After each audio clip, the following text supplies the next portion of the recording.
You ever wake up and feel like the war's already started and you're losing? No words, no noise, just that silent pressure behind your eyes, like the world got a head start while you were still dreaming. Before your feet hit the ground, you're already behind, already overwhelmed. You haven't done anything yet, but the weight is already there. Emails, expectations, fake smiles waiting to be worn, noise on noise on noise, before you've even remembered your own name. And maybe this is normal to you now. Waking up into a life that doesn't feel like yours, scrolling in the dark, trading your first breath for a flood of distraction, swallowing dopamine like pills before you've even had water. But here's what no one tells you. Your morning is a battlefield, and most people lose it before they even get out of bed, because you don't start the war at noon. You don't defend your mind after it's already been hijacked. The war begins in the stillness, in that sacred window before the noise begins. The Stoics knew this. They didn't need phones or schedules to know the truth, that the most dangerous enemy you face is the one inside your own head. Marcus Aurelius didn't scroll. He sat, he breathed, he reminded himself, when you arise in the morning, think of what a privilege it is to be alive, to think, to enjoy, to love, not as a quote, but as armor, because mornings are sacred, not because of what you do, but because of who you become. In that first hour, you either lead your mind or it gets led. But most people, they don't rise, they react. And every time you react, you bleed. You hand over your clarity, you hand over your discipline, you hand over your freedom before the day even begins. And the cost? You live scattered, distracted, disoriented every single day. But what if? What if you started winning the war before sunrise? What if your first hour made you untouchable, not in a macho way, but in a still, grounded, unshakable kind of way? Not just a routine, but a rebellion. Not just habits, but a code. That's what we're building here. Not a checklist, but a way of walking into the world. So let's burn the noise and step into the morning with intention, because if you win the morning, you win your mind. And if you win your mind, the world can't touch you. Before you can own your day, you have to take your mind back. And to do that, you have to cut. Cut the noise, cut the clicks, cut the need to know what everyone else is doing. Because the first enemy that greets you isn't anxiety, it's distraction. You wake up and reach for your phone. You think it's harmless, just checking, just scrolling. But every swipe is a withdrawal. Every scroll is a silence broken. Every notification is a little invasion. You don't just lose focus, you lose your center. You let the noise in before your soul even gets a chance to stretch. And the cost? Your energy leaks. Your peace evaporates. Your attention is gone before the sun even rises. Seneca said, "If you are everywhere, you are nowhere." And nowhere is exactly where your mind ends up. Drifting in someone else's world, wired into someone else's emergency, reacting to someone else's emotions before you've even had a chance to listen to your own. But here's the truth most people avoid. You don't need more time. You need more silence, more stillness, more of that brutal quiet, where your own thoughts echo back. Not TikToks, not tweets, just you and the war inside your chest. Because that's what the Stoics did. They didn't wake up to consume. They woke up to command. They didn't flood their brain with noise. They sharpened their inner voice. Marcus wrote before battle. Epictetus meditated in stillness. They met the morning like it was sacred ground, because it was, still is. Your mind is a kingdom, and your attention is the throne. But if you don't guard it, don't be shocked when fools are sitting in it. So when you rise, before anything else, put the sword in your hand. Silence, not music, not messages, just you, breathing, grounding, calling your mind back home. Because the world will try to take it, piece by piece, moment by moment.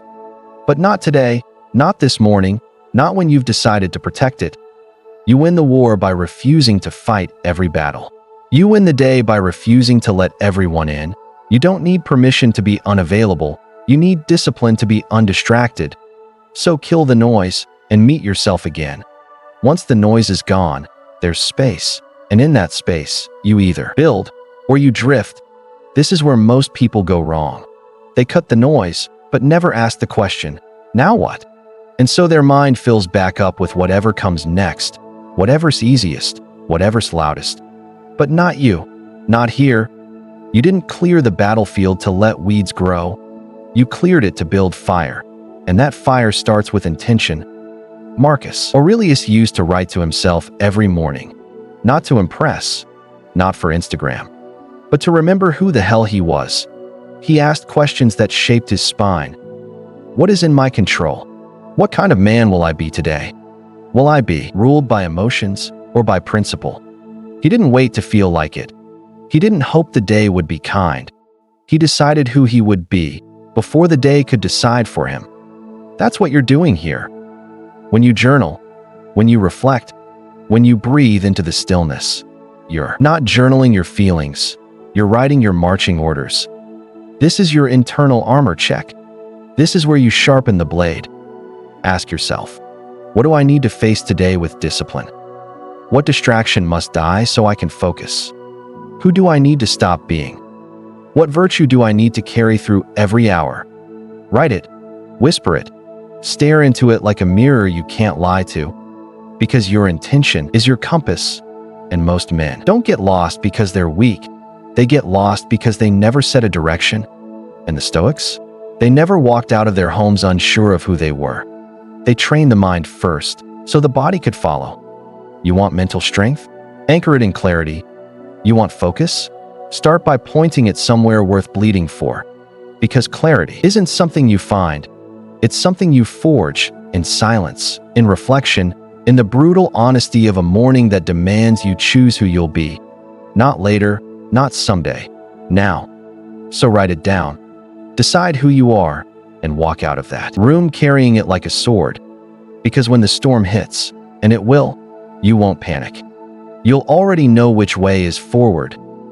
Stillness builds clarity, but movement sharpens command. And if you want control over your mind, you need to earn it through the body. Because the body is where resistance lives, where excuses take root, where weakness hides in comfort. Most people avoid discomfort like it's death. But you're about to make it your training ground. This is where you stop negotiating and start leading, not just with willpower, but with motion. Because when your body moves with purpose, your mind remembers who's in charge. You don't have to run a marathon or break records. You just have to move with intent. Push through something your comfort says you shouldn't. Lift, walk, sweat, stretch, breathe through resistance until the part of you that wants to quit goes silent. Seneca once said, "A man is as unhappy as he has convinced himself he is." And movement is the proof that you're not here to be convinced by pain. You're here to confront it. You can't think your way into strength. You build it, repetition by repetition, in silence, in strain. The morning is the forge, and your body is the blade. Every drop of sweat, every held rep, every step into the cold is you reminding your mind, I go first. Before the world demands, before fear whispers, before excuses wake up, you move, because motion is decision, and decision is freedom. This isn't a fitness routine, it's a declaration. You're saying, I am not ruled by sleepiness. I am not owned by weakness. I am not here to coast. And the beauty is, you don't need to feel like it. You just need to begin. Start with 5 push-ups, a walk in the morning dark, a cold shower you want to avoid, something that makes your skin flinch, but your will tighten, because every time you act in defiance of ease, you reinforce something rare. That you're not here to live soft. You're here to build something unshakable. Let the morning be where you prove it, not to the world, but to yourself. Move first, think later, the mind will follow the body, and the world will follow the man who moves. Once the body moves, and the breath settles, and the mind begins to listen, it's time to build your base. Not a desk, not a workspace, a fortress, because every man is only as strong as the place his discipline lives in. If your space is cluttered, so is your clarity. If your room is chaos, your thoughts will mirror it. If your environment is passive, your spirit will be too. So look around and ask yourself this: does this space make me stronger or softer? The Stoics didn't live in luxury. They lived in simplicity. Because simplicity breeds precision, and precision is where real strength sharpens. Seneca could have had gold, but he chose stone, not because he hated wealth, but because he loved. Focus more. You want to build mental strength? It starts with what you allow into your world. What's on your walls? What's on your desk? What's in your ears while you work? What kind of light hits your face when you sit down to think? Every item is a signal, every distraction is a thief, and every small change is a declaration that this is a place for growth, for stillness, for clarity, not comfort. So clean the space, light a candle if you need to. Set the tone, create a scent, a sound, a feeling that tells your nervous system, this is where I train. Have a ritual, something you do every morning before you create, before you work, before you enter the chaos of tasks and timelines and obligations. It could be writing down 3 things you refuse to compromise today. It could be silence with your coffee. It could be 15 minutes of journaling with a single question at the top. Who am I becoming today, and what will I give up to protect that? You're not doing this to look productive. You're doing it to feel aligned. So when the world tries to hijack your attention, you have an anchor. So when distraction comes with its usual lies, just check this one thing. You've earned a break. You can focus later. You already know your answer, because you didn't stumble into this morning. You walked in like a king returning to his castle, and kings don't chase chaos. They rule their world from within it. This space, this ritual, this moment of setup, it's not about aesthetics. It's about armor. You're not just building a room. You're building a rhythm, one that tells your soul, here, we focus. Here, we sharpen. Here, we do what matters. So set your space like it's sacred, because it is. Most people think strength is about force, but the strongest men I know, they're not loud, they're not everywhere, they're not plugged into everything. They're selective, because real strength isn't about access. It's about boundaries, especially in the morning, when your mind is still waking up, still vulnerable, still forming its rhythm. And if you let the wrong thing in during that window, you spend the whole day climbing out of the fog. A tweet, a news headline, a voice message filled with someone else's chaos, a comment that triggers insecurity you thought you buried years ago. All of it. Little grenades tossed into your nervous system before you've even had a chance to stand. And then you wonder why you feel anxious, why your goals feel distant, why your thoughts can't land. It's not because you're broken. It's because you gave your morning to junk. The Stoics had a word for this: assent. It's the moment where you choose to let a thought in. Not every thought that knocks deserves a key. Not every feeling needs to become a belief. Epictetus said, if someone succeeds in provoking you, realize that your mind is complicit in the provocation, which means this: you have a gate, and you are the gatekeeper. So the morning, that's where the gate stays closed, to gossip, to algorithms, to politics you can't control, to comparison you don't need. You don't need to know what they're doing. You need to know what you're becoming. So stop letting every app into your sanctuary. Stop letting every ping have access to your peace. Put your phone on Do Not Disturb, not because you hate the world, but because you respect your own mind. And it's not just digital, it's personal. You don't need to reply to that message right now. You don't need to answer that call. You don't need to respond to energy that doesn't align with the man you're building. You think being available makes you noble, but if it costs you your clarity, you're just bleeding on people who won't even notice. You owe yourself more than that. You owe your focus, your peace, your sharpest hours to your mission, not to chaos. So guard your morning like a lion guards its pride. Snarl if you have to. Say no without guilt. Let silence answer for you. Because you weren't made to be plugged into everything. You were made to build something rare, and rare things require protection. Be ruthless about what gets your attention, especially when your fire is still waking up, because the world will always offer you noise, but only you can choose the signal. So you've cleared the noise, you've anchored yourself in intention, you've moved the body, protected your gates. Now what? Now comes the hardest part. The part most men skip, the part that can't be seen on a checklist. Presence. Not productivity, not momentum, Not even action, just this moment. Full, still, alive. Because presence is power, but not the kind you shout about. The kind you feel in your breath, in your bones, in your ability to be here, even when your mind wants to run. The Stoics were obsessed with this, not because it sounded spiritual, but because it was tactical. Marcus Aurelius wrote, "Confine yourself to the present." Because he knew, you lose control when you leave the now.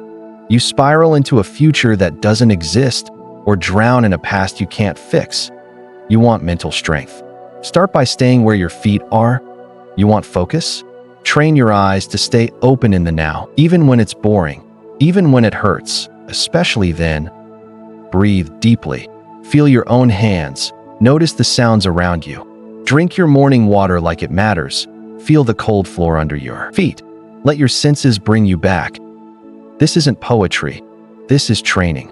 Because the more you practice presence, the less you panic when life hits, the less you flinch when emotions surge, the less you need control over everything outside you. Because you already have it within. Don't rush to the next task. Don't sprint to your to-do list. Sit with your morning for 5 more minutes. Not in laziness, in command. Notice your thoughts, not to judge them, but to disarm them. They are clouds, you are sky. They are noise, you are signal. When you eat, eat. When you walk, walk. When you think clearly, not scattered, not split, fully in, fully here. And yes, your mind will wander. It's supposed to. But every time you pull it back, you get stronger. It's not about being perfect. It's about returning again and again until returning becomes your power.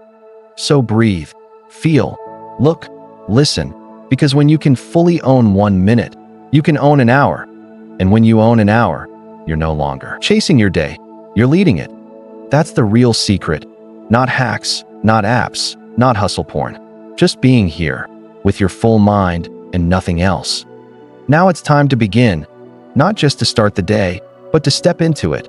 Because everything you've done until now, the silence, the motion, the breath, the clarity, it was never meant to stay in the morning. It was built to go with you. The world's waiting, not with kindness, not with understanding, but with pressure, distraction, conflict, and 1,000 chances to forget who you are. This is why the Stoics trained first. Because once the door opens, once the day begins, the battle is live. And the real test of a disciplined morning is how you walk into chaos, still grounded, still clear, still leading yourself. Leadership doesn't mean controlling others. It means directing yourself when it would be easier to drift. It's choosing silence when gossip tempts, choosing action when laziness whispers, choosing to respond instead of react, choosing to focus when the world says scroll. You don't need applause. You don't need acknowledgement. You need one thing: alignment. A man who is aligned doesn't need motivation because his steps are connected to his core. That's what you've built this morning. A core that can't be knocked out by bad news, a rhythm that doesn't shatter from noise, a mind that doesn't beg for validation because it's already been validated by action, by breath, by stillness. And now you walk into your work, not to chase success, but to embody purpose. Whether it's a desk job, a dream project, or a difficult conversation you've been avoiding, you bring everything with you. The same way Marcus brought calm into war rooms, you bring focus into distractions. The same way Seneca wrote truth under political fire. You speak clearly even when the room is spinning. You don't fake strength. You've built it, and now you lead with it. Start the day by doing the most essential thing first. Not the easiest, not the most urgent, the most aligned. And watch how your decisions change. Watch how people look at you differently. Watch how problems lose their grip. Because you're no longer reacting, you're moving with strategy. And no, it won't be perfect. You'll get pulled, you'll stumble, you'll forget, but you'll return. Because that's what leaders do. They don't live above the noise. They learn to walk through it without losing themselves. This is your day. Not by accident, by command. You built it in the morning. Now lead it through the fire. Let's be honest, some mornings don't start with silence. They start with noise, snoozed alarms, missed calls, a restless mind already sprinting through a dozen problems. Sometimes you wake up late, skip the ritual, forget everything you swore you'd do, and for a second, you feel it. That guilt creeping in, that voice in your head whispering, you failed. But here's the truth you have to burn into your chest. You don't lose the day because the morning cracked. You lose it when you decide it's not worth saving. The Stoics knew this. They weren't obsessed with perfection. They were obsessed with returning. Seneca wrote, "Even if one day is wasted, begin again the next, because strength isn't built through flawless streaks. It's built through ruthless comebacks." So if the morning fell apart, good. Now you get to practice something deeper: grace, recalibration, adaptation. Ask yourself, what can I still control? What rhythm can I still create? What silence can I still carve, even in the middle of the storm? Maybe your journaling happens at lunch. Maybe your breathwork becomes your walk to the meeting. Maybe your stillness comes between calls, or on the bathroom floor when the noise becomes too loud. The point isn't when you return, it's that you do. You don't need perfect mornings, you need practiced recovery. Because the man who can rebuild his peace in chaos is stronger than the man who only knows how to protect it in calm. Some mornings are messy, some days begin with broken rhythm. But broken doesn't mean over. Broken means there's still something worth salvaging. And your mind? It listens, not just to the perfect routines, but to what you do when the plan shatters. That's what builds identity, not streaks, but how you respond when the streak breaks. So next time it happens, don't spiral, don't punish yourself. Pause, breathe, and reclaim whatever minute you still have left. The day is never gone, unless you give it away. You are not your routine, you are the force behind it. And that force? It doesn't disappear when things go wrong. It waits for you to rise again, to adjust, to pivot, to lead. Because the man who only wins when the day is smooth is fragile, but the one who adapts when it breaks, he's bulletproof. You started this video with noise in your head, weight in your chest. Maybe you didn't even know what you were looking for. You just knew something was off, something was slipping, and you were tired of watching your own potential rot in silence. But now you see it. The problem was never that your life was out of control. It's that you were waking up and handing over the reins before your soul had even stood up. Mornings aren't small. They're strategic. They aren't routines. They're weapons. They aren't just how the day begins. They're how the man is built. And you're not like the rest. You don't just want success. You want self-command. You want to walk into a room and not be shaken. You want to lead your thoughts like soldiers, not get dragged around by emotion. That begins here, in the first hour, in the first minute, in the first choice. And it's not about perfection. It's not about streaks or checklists. It's about who you are when no one's watching, when your phone's off, when the sun hasn't risen yet, when your excuses are still whispering, but your will is louder. The Stoics knew this, that discipline isn't for show, it's for war, and the first battle is always within. So tomorrow when you rise, remember, you are not just waking up, you are returning to yourself, to your values, to your mission. You are not reacting, you are leading. You don't need motivation, you need a reason. And that reason? It lives in the man you're becoming, not the one you've been trying to escape. Protect your peace, move with intent, guard your gates, anchor your clarity, train like your future depends on it, because it does. The world will keep pulling. But now you know how to hold. Now you know how to begin again. And if the day breaks, you rebuild it, because you don't serve your circumstances, you command them. Now go, lead the day, don't just exist in it. And if this woke something up inside you, don't ignore it, reflect on this, then act. Like this video, subscribe to Stoic Discipline, because this isn't a channel, it's a brotherhood, and you're not alone. Rise early, move with clarity, rule from within. The day is yours now. Act accordingly. Subscribe to this channel for more videos like this.